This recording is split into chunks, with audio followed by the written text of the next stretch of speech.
میں اقبال صاحب دنیا کے کئی ایسے ممالک ہیں جنہوں نے سختی سے لاک ڈاؤن کیا اور اس وبا پہ کنٹرول کر لیا ہے، انہوں نے آہستہ آہستہ چیزیں کھل رہی ہیں۔ دیکھیں، ڈیفینڈ اگر میں میری پارٹی کو کرنے کے لیے بیٹھوں اور میں قطعی طور پہ خدا نہ خواستہ میری پارٹی کی کوئی غلط اقدامات کروں اور میری پارٹی کر رہی ہو اور میں اس کو ڈیفینڈ کرتا رہوں بیٹھ کے سچ جھوٹ بول کے، تو میں سمجھتا ہوں کہ پاکستان کی عوام باشعور عوام ہے نا۔ لیکن اس وقت ہم اس پروگرام میں پاکستان میں کرونا کی وبا سے متعلق ڈسکشنز کر رہے ہیں۔ یہاں پر ہم اگر بات کریں گے کوتاہیوں کی، ہم ڈسکشنز اس لیے کر رہے ہیں کہ جہاں پر میری پارٹی نے کہیں کوتاہی حکومت نے کی ہے تو ہم اس کو ڈسکشنز کر رہے ہیں، جہاں پر وفاق نے کی ہم اگر یہ ٹارگٹ بنا لیں کہ جی ہم نے صرف مخالفت برائے مخالفت یا تنقید برائے تنقید کرنی ہے تو ہم اس کے حل کی طرف جا نہیں سکتے۔ دیکھیں، ہم لوگ بڑے آرام سے، یہ تو وزیر اعظم ہمارے پاکستان کا وتیرہ رہا ہے کہ ہمیشہ پوری دنیا کی جو ہے نا وہ مثالیں دینا شروع کر دیتے ہیں۔ ٹھیک ہے، آپ نے احساس پروگرام کے ذریعے 12,000 روپے لوگوں کو پہنچائے، اچھی بات تھی۔ وہ جو بے نظیر انکم سپورٹ کے 4,000 روپے تھے وہ آپ نے 3 مہینے کے ایک ساتھ لوگوں کو دے دیے، کوئی بات نہیں، آپ نے اس کی کوانٹٹی میں اضافہ کر دیا، اچھی بات ہے۔ لیکن آپ نے جس طرح اس کو ڈیلیور کروایا لوگوں کا رش لگا کے، کیا وہ اچھا عمل تھا؟ تو جواب ملے گا وہ انتہائی خطرناک عمل تھا۔ دیکھیں، آپ نے نادرا کے دفاتر کھلوا لی اور ہم نے دیکھا، سبین پوری دنیا نے دیکھا کہ نادرا کے دفاتر کے باہر ہزاروں لوگوں کا رش لگ گیا۔ دیکھیں، مجھے اب یہاں پر سوال یہ پیدا ہوتا ہے، کیا اس وقت پوری دنیا میں لوگ پاسپورٹ بنانے کے لیے اتنے اتاولے ہو رہے ہیں کہ ان کے پوری دنیا کا وزٹ کرنا ہے، انہوں نے جی عمرے پہ جانا ہے، انہوں نے حج پہ جانا ہے، انہوں نے امریکہ کا، چائنا کا یا گھومنے والے سوئٹزرلینڈ کا یہاں کا وزٹ کرنا ہے؟ تو جواب ملے گا جی ایسی کوئی بات نہیں تھی۔ تو نادرا کے دفاتر کھلے کیوں ایسی وجہ بنی کہ ہمیں نادرا کے دفاتر کو کھولنا پڑا اور ہزاروں لوگوں کو جمع کر کے کرونا کے بم کو ہم ایک جگہ پر لے کر آ گئے؟ دیکھیں، یہ غلطیاں ہیں، ہمیں اس غلطیوں کو ڈیفینڈ اگر ناجائز طور پہ کریں گے تو ہم غلط کریں گے، ہم اپنے لوگوں کے ساتھ، اپنے ملک کے ساتھ دشمنی کر رہے ہیں۔ ہم نے مارکیٹس کھلوانے پہ زور ڈالا۔ کراچی کے اندر پی ٹی آئی کے خرم شیر زمان صاحب، ہمارے پاس ویڈیوز موجود ہیں، ہمارے پاس ان کی گفتگو موجود ہے، وہ کس طرح تاجر برادری کو بھڑکانے میں مصروف تھے رمضانوں کے اندر۔ اور یقین کیجئے گا، اینڈ یہ ہوا کہ پنجاب میں مارکیٹیں کھل چکی تھی، کے پی میں کھل چکی تھی، اور پھر سپریم کورٹ نے کہا جناب سندھ بھی کھول ہی دے، تو سندھ نے بھی کھول دیا، اس میں کوئی مشکل نہیں ہوئی، کوئی بات نہیں، کھول دیا ہم نے، تو سپریم کورٹ کے آرڈر پہ کھولا نا، ہم کھولنا نہیں چاہتے تھے۔ آج بھی ہمارا انیشیٹو یہی ہے۔ اگر میں کہتا ہوں کہ معیشت اتنی مضبوط ہے تو میں یہاں بیٹھ کے دعویٰ کر رہا ہوں کہ پی ٹی آئی کی حکومت پنجاب میں بھی لاک ڈاؤن کرنے جا رہی ہے، کے پی میں بھی کرے گی، بلوچستان میں بھی کرے گی۔ تو اس وقت آپ اپنے بیانیے کو کیسے ڈیفینڈ کریں گے؟ تو آپ نہیں ڈیفینڈ کر سکتے۔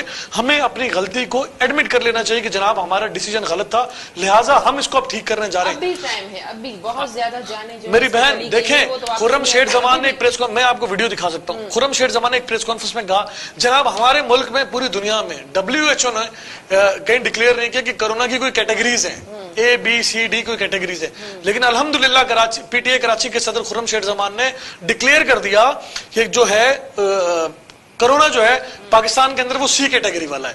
تو میرے بھائی، اللہ اس کو صحت دے، اللہ اس کو زندگی دے، آج وہ کرونا میں مبتلا ہے۔ تو میں سمجھتا ہوں کہ اب جو اللہ ان کو صحتیاب کرے، اور پھر ایک پریس کانفرنس خرم شیر زمان سے میری گزارش ہوگی آپ کے توسط سے اور میری بہن کے توسط سے کہ ایک پریس کانفرنس دوبارہ کرے اور بتائے کہ کون سی کیٹیگری کا کرونا ان کو ہوا تھا۔ عمران خان صاحب وزیر اعظم پاکستان قوم سے خطاب کرتے ہیں، کہتے ہیں گھبرانا نہیں ہے، یہ ایک فلو ہے، اس سے کچھ نہیں ہوتا۔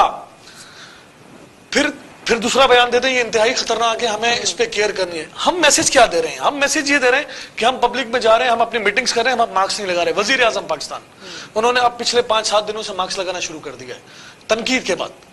تو یہ ہمارے ملک کا جب وزیر اعظم اتنا سیریس نہیں ہوگا تو ہمارے، دیکھیں میں نے سبین آپ کو پہلے شروع میں انٹرو میں کہا تھا، نقصان ہمیں اس لیے نہیں ہوا کہ جناب وبا ہمارے ملک میں، نقصان ہمیں اس بات سے زیادہ ہوا ہے کہ ہمارے ملک میں ہماری جو ڈائریکٹیوز تھے، ہماری جو لائن تھی، ہماری جو بیانیہ تھا، وہ وفاق سے جو چلتا ہے وہ ایک نہیں تھا۔